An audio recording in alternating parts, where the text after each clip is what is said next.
அருமை சொந்தங்களை இன்னைக்கு சொல்றாங்க பொங்கலுக்கு 3000 ரூபாய் கொடுத்துறோம்.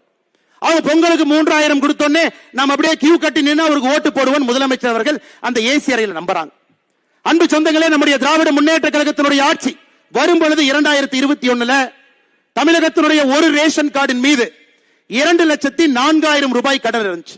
ஐயா, நான் திரும்பவும் சொல்றேங்க ஐயா, இதை குறிப்பாக நம்முடைய சகோதரிகள் தாய்மார்கள் கேட்டுக்கிறாங்க.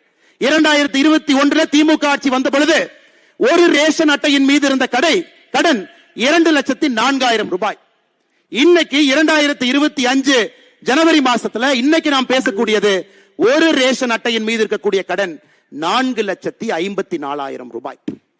2,04,000 ரூபாய் ரேஷன் அட்டையின் மீது இருந்த கடன் இன்னைக்கு 4,54,000. எவ்வளவு ஏத்திருக்கிறீங்க? 2,50,000 ரூபாய் ஒரு ரேஷன் அட்டையின் மீது ஒரு குடும்பத்தின் மீது கடனை ஏத்திட்டு பொங்கலுக்கு எவ்வளவு கொடுத்தீங்க? 2026 22 0 பொங்கலுக்கு 1 ரூபாய் கொடுக்கல. 2023 எவ்வளவு கொடுத்தீங்க? 1000 ரூபாய். 2024 எவ்வளவு கொடுத்தீங்க? 1000 ரூபாய். 2025 எவ்வளவு கொடுத்தீங்க? 0. 2026 எவ்வளவு கொடுக்கறதா சொல்லிருக்கீங்க? 3000. மொத்தமா 5000 ரூபாயை கொடுத்துட்டு 2.5 லட்சம் ரூபாய் எங்க தலைமையில கடன் வச்சீங்கல்லங்க ஐயா. அதனாலதாங்க ஐயா திமுக நீங்க கில்லாடி.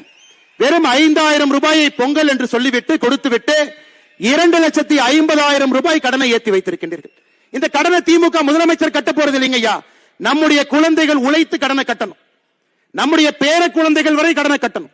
9,74,000 கோடி கடன். இந்திய சரித்திரத்தில் எந்த ஒரு மாநிலத்திலும் கூட இவ்வளவு கடன் யாரும் சரித்திரத்தில் பெற்றது கிடையாது.